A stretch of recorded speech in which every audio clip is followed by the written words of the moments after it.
എന്നാൽ അതു ഞാൻ മുമ്പ് കണ്ടിട്ടില്ലാത്തവനും ഞാൻ ഉപദ്രവിച്ചവനുമായ ക്രിസ്തുവിന്റെ രൂപം ആയിരുന്നു.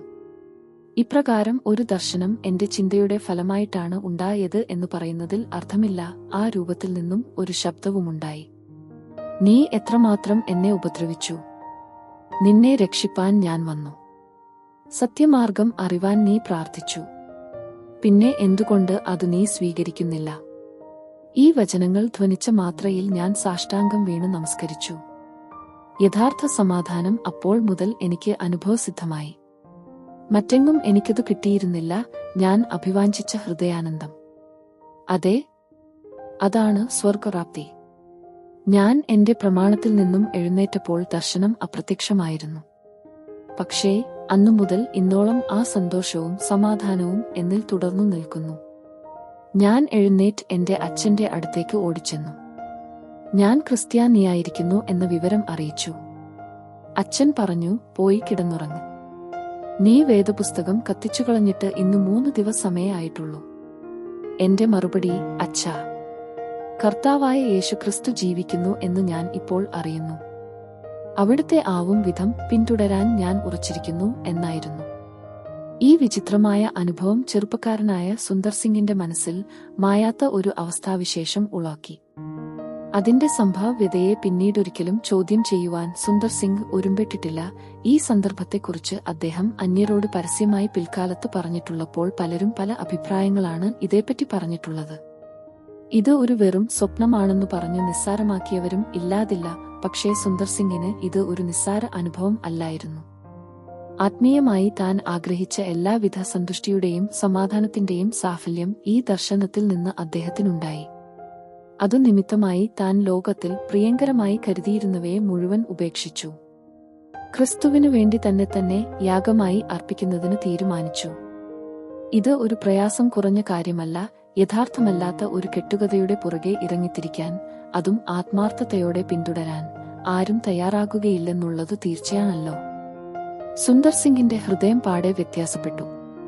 ക്രിസ്വിൽ അവൻ ഒരു പുതുസൃഷ്ടിയായി. പഴയതെല്ലാം ഇനിയും വരാതെ വണ്ണം അകന്നുപോയി. ഒരു പുതിയ ദിവസത്തിന്റെ പൊൻപുലരിയിൽ അന്ധകാരം പോയി ഒളിച്ചു. ഒടുവിൽ നിലനിൽക്കുന്ന സമാധാനം അവനും കൈവന്നു. മനുഷ്യ മനസ്സിന്റെ ഗ്രഹണത്തിന് അഗോചരമായ ആ ദിവ്യ സമാധാനവും ശാന്തിയും ഏതുവിധ കഷ്ടപ്പാടുകളും പ്രയാസങ്ങളും അഭിമുഖീകരിക്കുന്നതിനും വിശ്വാസം കാക്കുന്നതിനും ഉള്ള പ്രാപ്തിയും സുന്ദർ സിംഗിനുണ്ടായി. ബുദ്ധന്റെയോ കൃഷ്ണന്റെയോ രൂപമായിരുന്നു അയാൾ കണ്ടതെങ്കിൽ അതു ചിന്തയുടെ ഫലമായി തന്നിൽ അങ്കുരിച്ച ഒരു ദർശനവിശേഷം എന്നു പറയാമായിരുന്നു. കാരണം താൻ ബുദ്ധനെയും കൃഷ്ണനെയും ആരാധിച്ചിരുന്നു. എന്നാൽ ഇതൊരു സ്വപ്നമല്ല. അദ്ദേഹം ഇതിനു മുമ്പ് ക്രിസ്തുവിന്റെ രൂപം കണ്ടിട്ടില്ല. തണുത്ത വെള്ളത്തിൽ കുളികഴിഞ്ഞ ഒരുവൻ സ്വപ്നമുണ്ടാക്കുക സംഭവ്യമല്ലല്ലോ. ജീവിക്കുന്നവനായ ക്രിസ്തുത് ഒരു യാഥാർത്ഥ്യം തന്നെ ആകുന്നു. ക്രിസ്തുയേശുവിലുള്ള നിരന്തര സമാധാനം 1-2 ദിവസങ്ങൾക്കല്ല, ജീവിതകാലമത്രയും നിലനിന്ന ആ സമാധാനം, വർണ്ണിപ്പാനാകാത്ത സമാധാനം സുന്ദർ സിംഗിന് അനുഭവപ്പെട്ടു. അത് എവിടെയും സാക്ഷിക്കുന്നതിന് സുന്ദർ സിംഗിന് ഭയമോ സങ്കോചമോ ഉണ്ടായിരുന്നതുമില്ല. ക്രിസ്തുവിന്റെ ദർശനം തനിക്കുണ്ടായത് സുന്ദർ സിംഗ് ഒരിക്കലും ഒരു പ്രശംസയോ പുകഴ്ചയോ ആയി കരുതിയില്ല. താൻ ഉപദ്രവിച്ച യേശു തന്നെ യഥാസ്ഥാനപ്പെടുത്തുവാൻ തനിക്ക് പ്രത്യക്ഷനായി എന്ന് സുന്ദർ സിംഗ് ദൃഢമായി വിശ്വസിച്ചു. യേശുവേ, അങ്ങ് ഇന്നും ജീവിക്കുന്നു.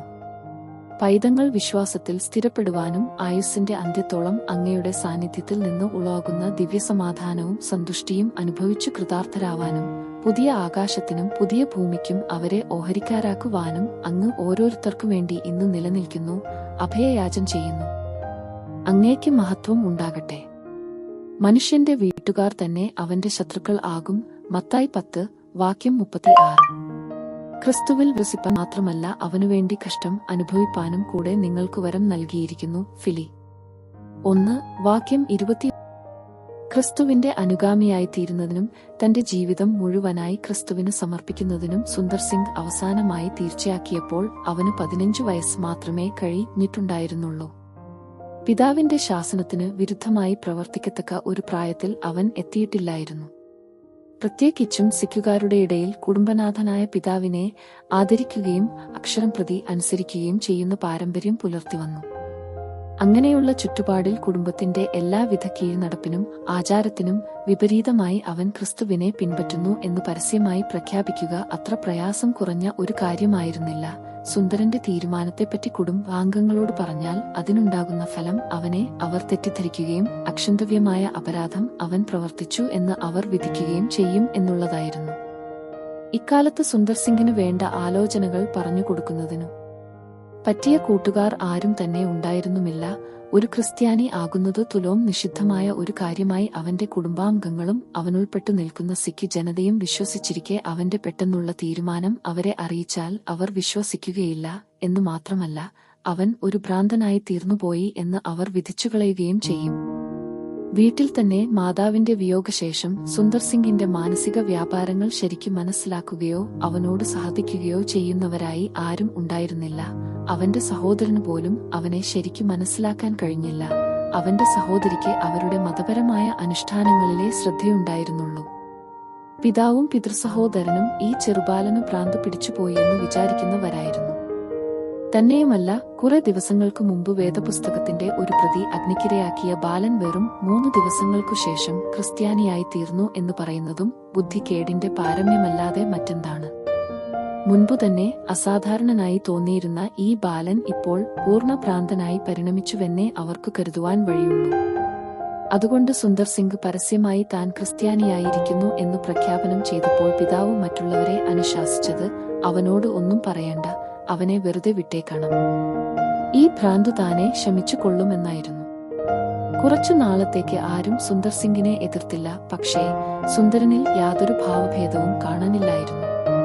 കുടുംബാംഗങ്ങൾ അവനൊന്നിച്ചിരുന്നു ഭക്ഷണം കഴിക്കാതായി. നിഷിദ്ധമായ ഈ മതം ഉപേക്ഷിച്ചു എന്നറിഞ്ഞേ അവർ സുന്ദർ സിംഗുമായി എന്തെങ്കിലും സമ്പർക്കം പുലർത്തുകയുള്ളൂ എന്ന് നിശ്ചയിച്ചു. ക്രിസ്തീയ മിഷനറിമാരെ ഉപദ്രവിക്കുന്നതിൽ തന്നോടൊത്തു ചേർന്ന സ്നേഹിതരെല്ലാം ഇപ്പോൾ മാറി നിന്ന് അവനെ ഉപദ്രവിക്കുന്നതിന് ഒരുങ്ങിയത് സുന്ദർ സിംഗു കണ്ടു. പല നിർബന്ധങ്ങളും സുന്ദരനിൽ ചെലുത്തി നോക്കി. അവരുടെ മതത്തിന്റെ ഔന്നത്യത്തെ പുരസ്കരിച്ചു പറഞ്ഞു സുന്ദരനെ വശപ്പെടുത്തുവാൻ ശ്രമിച്ചു. പക്ഷേ ഫലമൊന്നും ഉണ്ടായില്ല.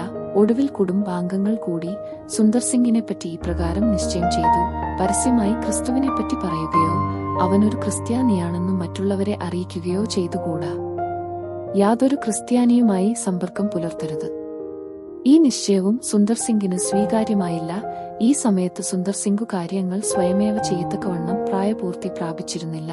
അതുകൊണ്ട് രഹസ്യമായി കഴിച്ചുകൂട്ടുന്നത് എല്ലാം കൊണ്ടും സ്വീകാര്യമായിരുന്നു.